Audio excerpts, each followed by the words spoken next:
Hello and welcome to the Clayton Center. My name is Larry Strevig, and I'm with the Clayton Visual Arts Group here in Clayton. The reason we're here this evening is because we have an art opening. We do this every month. We have a brand new art opening, and tonight we are very pleased to have one of Clayton's own artists. This is Walter Day. And Walter is a renowned artist, been in the business for quite some time. Walter, I know you don't want to talk too much about personal, but people want to know. I know that you went to college in New York and left after 1 year. Tell us how that went. That was back in '64? Actually, it was 62, 63. Oh, okay. It's interesting to me because, I was doing quite well. I went for art and design, and, many people are not quite sure what they want to do when they go into Right. school. I knew I always wanted to be an artist, and I couldn't quite figure out the art and design perspective because I was sailing through it with really very good grades, and I didn't see the purpose of being there. So I was wrestling with art and music simultaneously, and I decided I would take a little time to pursue the music. Okay. And you then moved to Clayton about 1984, something like that? Yes, it was 83. That's what I read, 83, 83. yeah. And what brought you to Clayton? You weren't originally from this area, were you? No, my wife and I, we met in Massachusetts. We got married in Massachusetts, and her father is from Clayton, actually. Oh. And We owe her a debt of thanks, don't we? and so we came down to start a new life down here, beginning our marriage and beginning our life together. Well, that's wonderful, and we're certainly happy to have you here. This is, at least that I know of, your second show here in the last That's right. 5 or 6 years. That's right. So we're glad to have you back. How many pieces do you have in the show tonight? I believe it's 20, either 19 or 20. Okay. I know there was one piece that I was intending to put in, but didn't have enough room for it. So. All right. Tell us about the show. First of all, you called the show, what's the name? Yeah, if I can remember correctly, images It's from images of- mental thoughts. And primarily everything that is in the exhibit is based upon, well, not everything. We have, first of all, an introduction of some of the work that I was doing before coming to this particular era. And most of it is dealing with the Word of God. And I'm always interested in particular about how we see. And so these works are dealing with that. But I'm also interested in whether or not works can speak. What an individual hears once they lock in on what is actually in the painting. And I'm hoping that the viewer will have the same process going on that I have in creating it, is that I'm referring to mental notations of things that I have heard in the gospel of Christ and the Word of God. And so I'm trying to go a little bit beyond just the spoken word, but to actually have a feel for what it is that we have heard, what it is that we are seeing. Well, some of the work is amazing, but you help us out by putting a description on the side of it, kind of what your thought process were, and you relate it all back to biblical chapters and verse and so forth, and that's very helpful. And then once you read that, I think it does help the amateur understand exactly what the artist was going for. Well, I'm actually glad to know that. At the same time, though, I do like to strip away the, as you have a tricycle, you have your starter wheels and,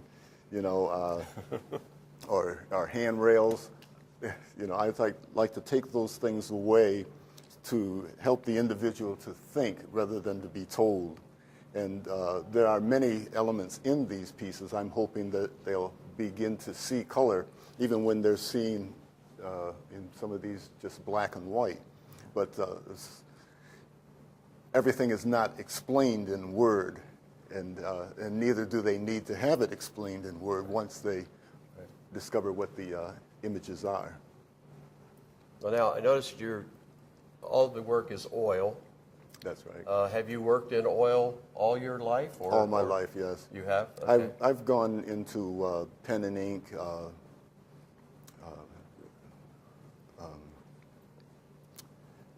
so it's a casein. It's like a watercolor. Mm-hmm. I've done a number of the home portraits and things like that. I've done in casein, but oil is my forte. Artists usually have someone who's influenced them. The great artists, where there's some great artists that influenced your work and your thought about being an artist. I began with Rubens. Rubens was one of my favorite as a child. And as I come along, of course, I was influenced by Salvador Dali. But in particular, I fell in love with the school of Impressionism, Claude Monet and Pissarro and Van Gogh and so forth. But their era has led me to pursue my own interest in art. Through them, I began to question how we see, and I've gotten answers through them how we see, and I thought they were phenomenal contributions to art. So now I'm hoping to be able to, as a maturing artist, have something significant to say as well. Okay. Well, I think your work speaks for itself. It's absolutely beautiful. Thank you. Is there anything else that you would like to say? Anything we need to know about you? I know you've won a lot of awards, and you don't like to dwell on that. I know you sit on several committees. I know you're on the Clayton, what's it called, the Clayton Arts? Yeah, well, yes, the Outdoors Art Planning Tell us about Steering Committee. What that's about. What do you do there for Clayton? Well, I was just a part of the committee where they were helping to come up with ideas, and it's kind of like a steering committee, ideas of where to go with art, how art is for public art. That public sort of art, thing. yes. Yeah. Okay. And then you're on something in Wake County also. Yeah, that was the years ago the Wake Visual Art Association, which was actually the first organization that when I came to North Carolina. Okay. Where could we go to see more of your art? I know you've sold to some wonderful clients and so forth. Would you like to mention some of them? Well, my two most recent placements was in the tower in Smithfield, the Johnston Memorial Hospital. Did a four-piece mural for that, and also the new hospital on Highway 42.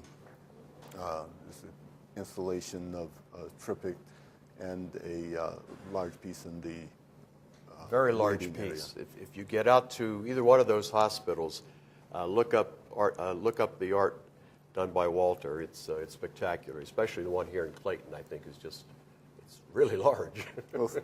Well, I just was recently watching on TV last night an artist who's doing sculptures, and they're I forget how many times larger than life, and he's hit upon something that I would like to hit upon. I know that these pieces are large, but I'd like to go larger. For some reason, that just seems to fit my eyesight. That's great. Do you have a studio where you can accommodate that? Well, actually, I do a lot of painting outdoors. Oh, okay. But most of the time, I do have a little problem at this point working some of the large paintings on the inside. I've interviewed quite a few artists, and one of the things that people seem to like to know is how do you work? Do you paint every day, or do you paint in spurts? Do you do your best painting in the morning or the afternoon or late or really late into the night? Or tell us how you work. All of the above. All of the above. Okay. But, in particular, I do a lot of brooding over an idea, and I'll go through a dry spell where I like to work in a thought frame that my work produces a milestone for myself, and hopefully it will be a milestone in art itself, but in particular for myself, that I can, thrust all my energies, with my glasses, thrust all my energies into whatever that particular era is. Like, for instance, in this particular era, I like to think that there is a thread that is sewn through all the pieces, where each of the eras that I've been working in, it's identifiable that this is my work, even though I'm flirting with expressionism or abstract or realism or minimalism or any of the various disciplines. And it's in that process that, I'd like to see a milestone. And I'm in that era and developing it based upon trying to get to the bottom line of what it is that I'm seeing and feeling in this particular process. Now, I notice they all have a price tag on them. If someone wants to buy one or two or three of these pieces, is that going to mess up the whole collection? No, actually... You'll accept it, huh? Actually, that's one of the motivating factors. I bet it is. Okay. Well, Walter, I really appreciate you giving us this time, and I'm looking forward to the reception in a half hour or something like that. And thank you so much. Well, you're welcome. Thank you. Thank you for joining us in this episode of Art from the Clayton Center. The art show tonight is typical of every month. We do it, and the art hangs the entire month. Clayton Center is open every weekday. You can come in, just walk through, and look at the art. If there is an event going on at the Clayton Center, of course, the building is open on weekends also. So please make an effort to come down and see this art by these wonderful artists from our local area. The Clayton Visual Arts Group has been in existence for about 12 years. We are a group of artists and a group of people who simply support the art. I am the latter. The work is typically, the work of the club is to bring art to the people of Clayton. And that has been our goal, our mission statement from day one. And we do that by these shows and several other events throughout the community. Next month, we are very excited to announce that the show is going to be the work of William Leslie. William Leslie is now deceased. He was a wonderful watercolorist. You may not know him, but you know his son, I'm sure. His son is Bill Leslie, who is on WRAL, has been a long-time news person at WRAL. And it's going to be a unique show in that he is going to be here in our auditorium doing a show of Celtic music and so forth that he does. And then the show will be going on out here in this area with the art. So after you go to the show, you'll come out and you'll go to the art reception. So that should be very special. It'll be on a Sunday afternoon, March 11th. The show costs $20, and it should be a wonderful day of art and music, etc. I hope you'll be able to join us, and join us for the next episode of Art at the Clayton Center.